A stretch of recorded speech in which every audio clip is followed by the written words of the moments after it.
Okay, next would be Ron Matta, and he's chosen for me to ask him some questions.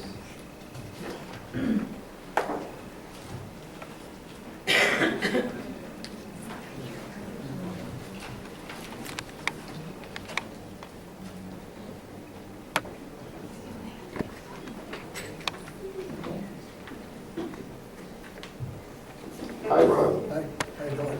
Good. Why did you decide to get into this race? Well, back in 2009, there was a little mini scandal in the school department, and I think I was the only one that had a red flag that went up. And I alone went after the corruption in the school department with no help from the city officials. So I decided that if things weren't going right in the city, I saw a lot of things that were wrong. So I decided the last time to run and bring up the issues. Now I'm running this time because I think we need a real leader in City Hall. You've gone door to door, I assume, quite a bit. What are the concerns that you hear, and what would you do about them? The major concern is public safety. That's number one. That's everything.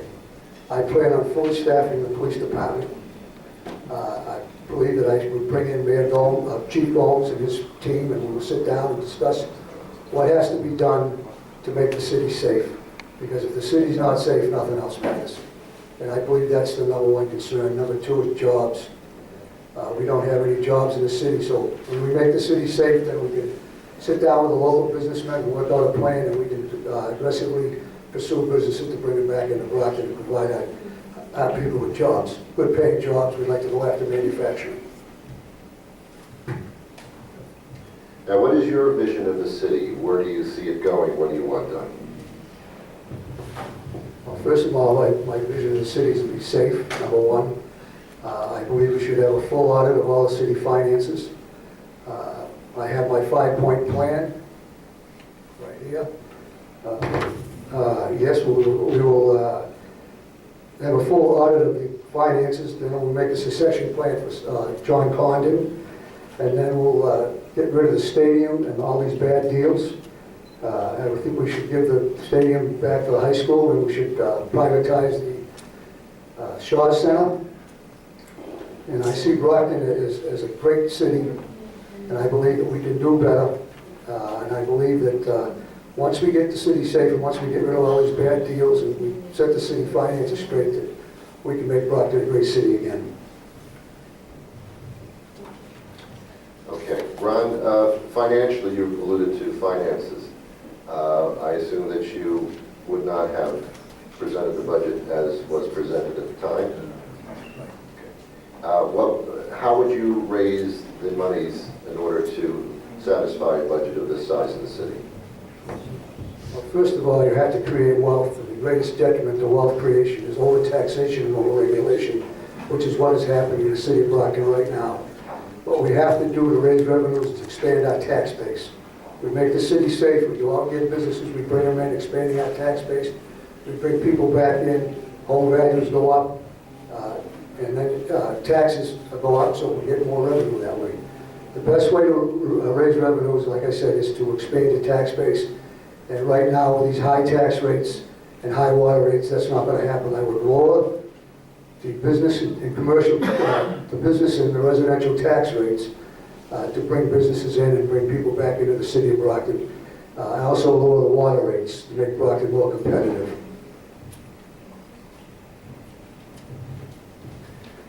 What is different about you than the other three candidates? What makes you different? What makes you more electable than they are? First of all, Brockton has to be run like a city. And I'm the only one with business experience of all the candidates without going bankrupt. My business experience will help me run the city like a business, which it should be run like.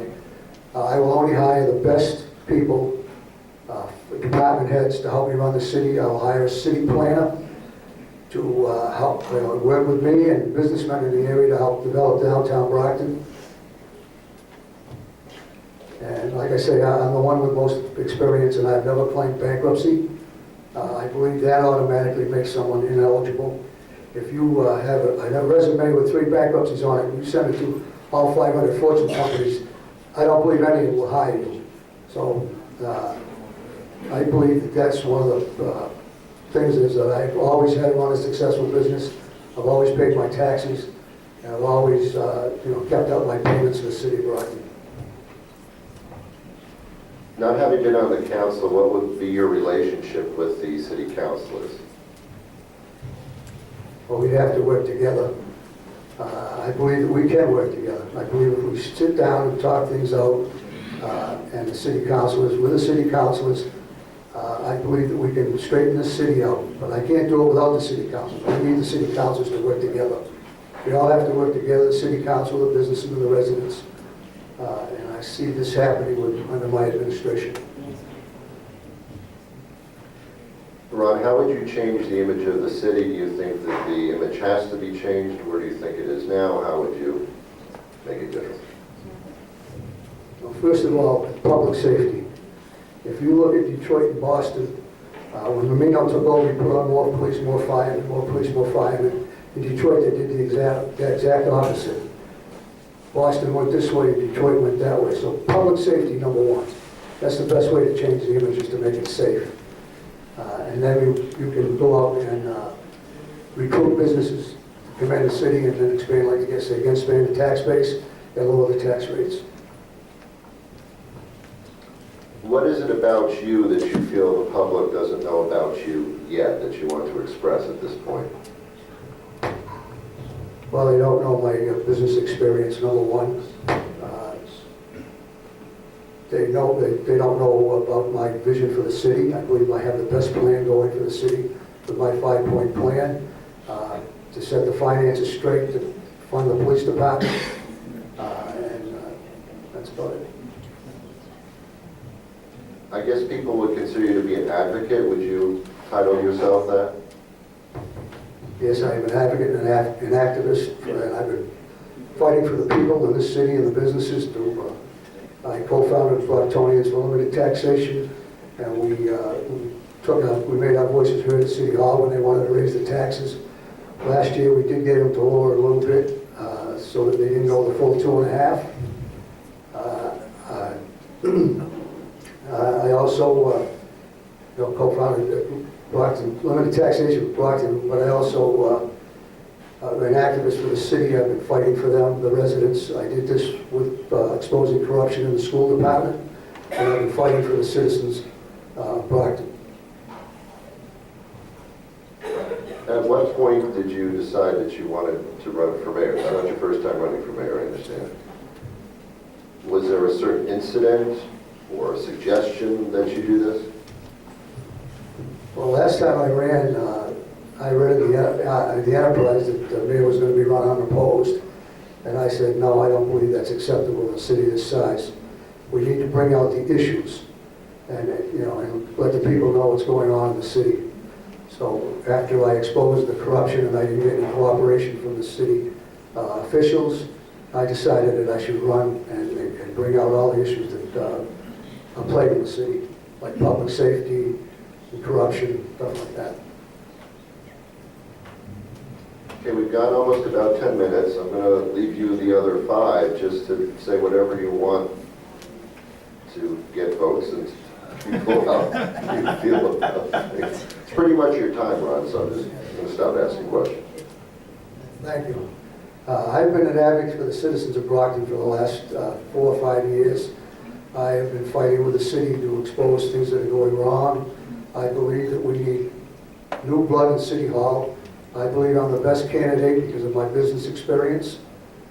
I believe that we do need change, and I believe I'm the only one that can bring real change. We have the mayor, the record speaks for itself. We have a city councilor, and then we have Mr. Carpenter, who I don't believe is eligible because of his financial problems. He did state in the enterprise that he's had financial problems for the last 15 years. If he can't straighten out his own problems, I don't know how he's going to straighten out the city's problems. I believe I'm the best candidate because I have the best vision for the city. I have the best plan for the city with redeveloping downtown, bringing more businesses into the city. I believe that we can do better. I believe Brockton's a great city, and I think with the right leadership, bringing in the right people, the most talented people we can find, that we can bring the city back to greatness. We do need to start looking at what's going on in the city. Our parks are being neglected, our streets are being neglected. I believe that we can straighten things out. I talk about the golf course. It's in deplorable condition. They don't put all the money back into it. Whatever money's drawn in, they take some and then they give some back. The groundskeeper recently retired. They didn't hire another one, which the morale at the golf course right now is horrible. We've lost 75 members this year. I believe we should put a new clubhouse in there with a full dining room and a liquor license and a good caterer in there, which will bring members back. That's one of the things we can do to straighten out the golf course. Same with the cemeteries and parks. I believe that we should take better care of them. They've been neglected. The city's problems have been in neglect for a long time, especially in the public safety sector. The police department has been neglected for years and years. They've been understaffed. There's nothing wrong with the police department. We don't need outsiders to come in to tell this police department how to run the city. Chief Gomes is doing an excellent job. Unfortunately, he's understaffed. He doesn't have the proper tools. I will make sure that I will call the police chief in the day I'm elected, and I will ask him, what tools do you need to do the job correctly? And I will work with him to make sure he's fully funded and fully staffed.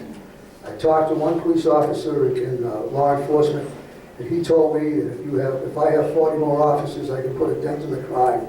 If I have 70 more, I can win the war. If we can get 70 more police officers and win the war, then we can bring people and businesses back into Brockton and make it a great city again.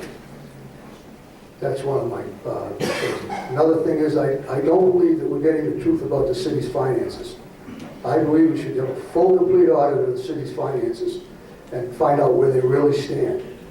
They keep telling me that they're broke, they have no money, but they have the best bond rating that the city of this size can get. You don't get that way if you don't have money in the bank. In fact, the Department of Revenue said that Brockton's median income is 339 out of 351 cities and towns, but Brockton is 8th with money in the bank. They have millions in the bank.